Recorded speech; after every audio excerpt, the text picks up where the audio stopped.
পশু বিক্রি করে সম্প্রতি আলোড়ন তোলা সাদেক অ্যাগ্রো ফার্মের কুরবানি উপলক্ষে 15 লাখ টাকার ছাগল অবশেষে অবিক্রিতই রয়ে গেল।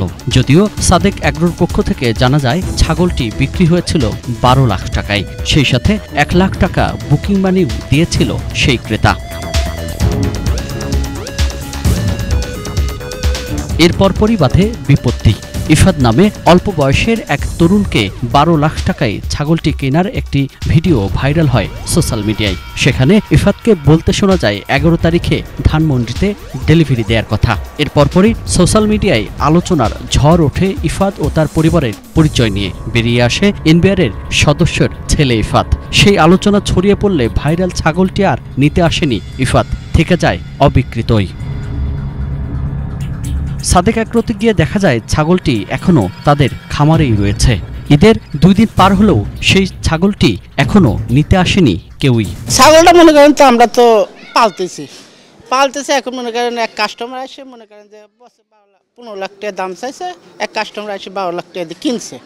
এখন মনে করেন 1 লক্ষ টাকা বায়না দিছে।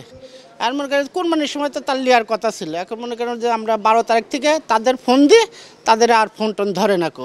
মেলা কয়বার আমরা ফোন দিছে, তারা ফোন ধরে না কো।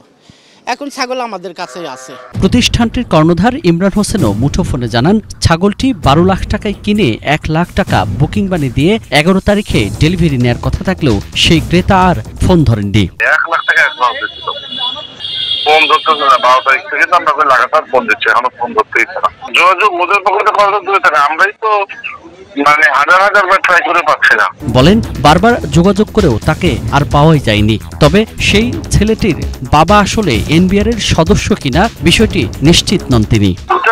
কার ছেলে আসলে বেসিক্যালি এটা তার আমাদের কখনো প্রশ্ন করা হয় নাই, কিংবা আমরাও জানি না, বুঝতে পারছি। কিংবা কত তার অ্যাড্রেসের জন্য আমাদের কাছে ছিল, ওই যে তার বিলের বইয়ের মধ্যে লেখা আছে।